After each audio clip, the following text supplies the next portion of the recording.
Assalamualaikum warahmatullahi wabarakatuh.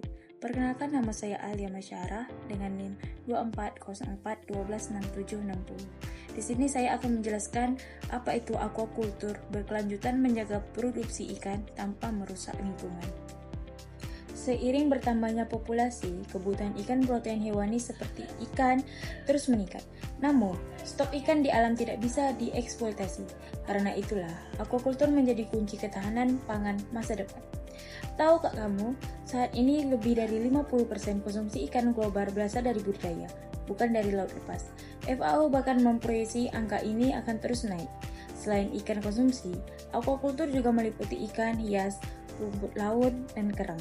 Di Indonesia, sektor ini menjadi sumber penghidupan jutaan orang, mulai dari pembudidaya, pengolahan hasil, hingga pedagang.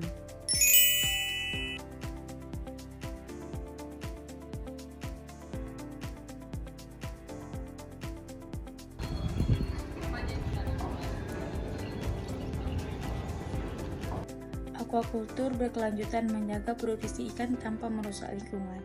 Disusun dalam 4 bagian. Pertama, teori, kedua aplikasi, ketiga permasalahan, keempat solusi. Bagaimana sih cara kita memenuhi kebutuhan konsumsi ikan yang terus meningkat? Mari kita bahas bersama. Aquaculture adalah kegiatan budidaya organisme perairan seperti ikan, udang, kerang, hingga rumput laut di dalam lingkungan terkontrol. Berbeda dengan perikanan tangkap, aquaculture memberikan peluang produksi ikan yang lebih stabil dan terencana. Jenis-jenis aquaculture cukup beragam. Ada yang dilakukan di tambak, kolam tanah, kerambah jaring apung, hingga seperti modern. Apa yang dimaksud dengan aquaculture berkelanjutan? Aquaculture kelanjutan adalah sistem budidaya yang mempertimbangkan keuntungan ekonomi, kesejahteraan sosial, dan pelestarian lingkungan. Tidak sekedar banyak panen, tapi juga menjaga keseimbangan ekosistem dan keberlangsungan usaha jangka panjang. Dalam konteks berkelanjutan, aquaculture tidak hanya dilihat dari jenis organisme yang dibudidayakan, tetapi juga dari metode dan sistem yang digunakan. Berikut adalah beberapa aquaculture yang mendukung prinsip berkelanjutan. Pertama, aquaculture tradisional terintegrasi atau polyculture. Misalnya sistem mina padi, yaitu budidaya ikan di sawah. Sistem ini efisien karena limbah ikan menjadi pupuk tanaman, sementara tanaman membantu menjaga kualitas air. Kedua, aquaculture sistem bioflok. Bioflok menggunakan mikroorganisme untuk mengolah limbah organik menjadi biomasa, tambahan yang dimakan oleh ikan. Sistem ini hemat air, ramah lingkungan, dan cocok untuk padat tebar tinggi. Ketiga, aquaculture RAS atau Regulating Aquaculture System. Ini adalah sistem tertutup, di mana air terus berputar dan disaring. Cocok untuk wilayah dengan lahan yang sempit dan minim air, serta mengurangi resiko pencemaran lingkungan luar. Aquaculture di laut terbuka. Dibandingkan dengan budidaya dekat pantai, budidaya di laut lepas menggunakan arus laut alami yang membantu sirkulasi air dan menekan dampak lingkungan. Namun, harus diawasi dengan tidak menimbulkan pencemaran jangka panjang. Budidaya laut dan kerang filter feeder ini termasuk aquaculture paling ramah lingkungan. Organisme ini tidak perlu diberi pakan tambahan dan justru membantu menyaring air serta mengurangi pencemaran lingkungan.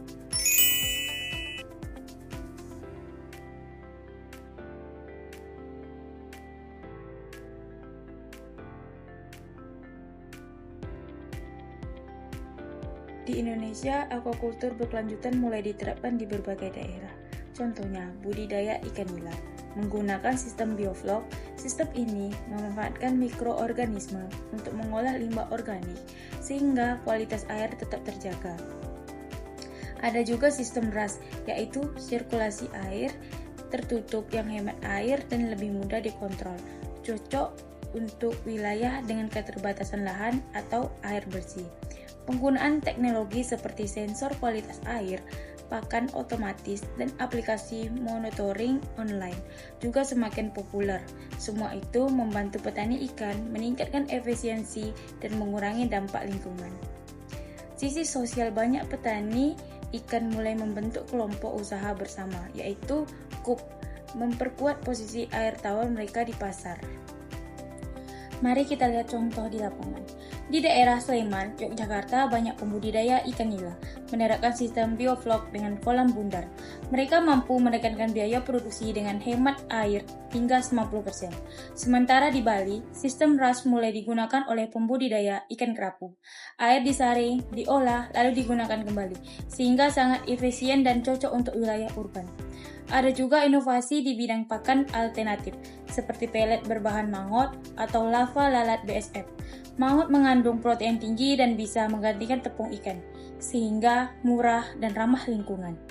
Kolaborasi antara sektor juga penting. Universitas komunitas dan perusahaan swasta ikut terlibat mendampingi petani, agar bisa naik kelas dan lebih profesional. Namun, aquaculture tidak lepas dari berbagai masalah.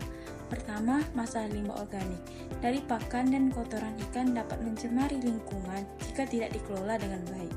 Kedua, padat tebar yang terlalu tinggi sering menimbulkan penyakit ikan, apalagi jika kualitas air tidak dijaga. Ketiga, ketergantungan pada pakan dan benih impor membuat biaya produksi tinggi. Terakhir, masih banyak pembudidaya ikan yang belum mendapatkan akses edukasi, teknologi, dan pendampingan teknis, sehingga sistem yang digunakan masih konvensional dan kurang efisiensi. Selain itu, masih banyak tantangan besar. Contohnya, beberapa tambak udang di pesisir bahkan menyumbang limbah berlebihan ke laut, menyebabkan eutrofifikasi dan matinya ekosistem sekitarnya.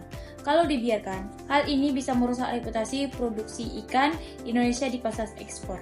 Selain itu, perubahan iklim juga memengaruhi suhu air, pola hujan, dan salinitas. Semua faktor ini bisa menurunkan produktivitas dan meningkatkan risiko kematian massal ikan. Masalah klasik lainnya, akses modal dan pasar. Banyak pembudidaya kecil sulit mendapat pinjaman atau tidak tahu bagaimana memasarkan hasil panenannya secara efisien. Akibatnya, mereka menjual ke tengkulak dengan harga yang lebih rendah. Untuk menjawab tantangan ini atau masalah ini, ada beberapa solusi yang bisa diterapkan. Pertama, pelatihan dan pendampingan teknis. Sangat penting pemerintah dan akademis perlu hadir memberi edukasi langsung ke lapangan. Kedua, mendorong penggunaan teknologi ramah lingkungan seperti bioflok, probiotik, dan sistem RAS agar limbah dapat dikelola dengan baik. Ketiga, petani ikan juga bisa melakukan diversifikasi, misalnya menggabungkan pertanian dan perikanan seperti sistem mina padi. Ini bisa meningkatkan pendapatan dan efisiensi lahan. Keempat, pemerintah perlu memperkuat regulasi, dukungan modal, dan akses pasar agar budidaya ikan bisa terus berkembang tanpa rusak lingkungan. Baik, solusi strategi jangka panjang dan teknologi. Jadi, apa sih yang bisa kita lakukan? Pertama, dari sisi pembudidayaan, perlu adanya perubahan pola pikir. Budidaya ikan tidak cukup hanya berdasarkan pengalaman turun-temurun.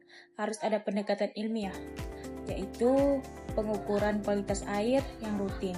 Terus, manajemen pakan hingga pencatat keuangan. Kedua, pemerintah perlu memperluas program bimbingan atau teknis BIMTEK dan bantuan alat produksi modern. Program seperti KUR, kredit usaha rakyat, juga harus disertai pelatihan pengelolaan usaha. Ketiga, kita bisa memanfaatkan teknologi digital. Sekarang sudah ada aplikasi mobile untuk memantau suhu air, kadar oksigen, bahkan mendeteksi penyakit ikan secara dini. Sistem blockchain bahkan mulai digunakan untuk pelacak rantai pasok perikanan. Dengan ini, konsumen bisa tahu asal ikan, cara budidayanya, dan kualitasnya penting untuk pasar ekspor. Keempat, kerjasama lintas sektor penting. Misalnya, dunia kampus bisa menjadi mitra riset untuk teknologi baru.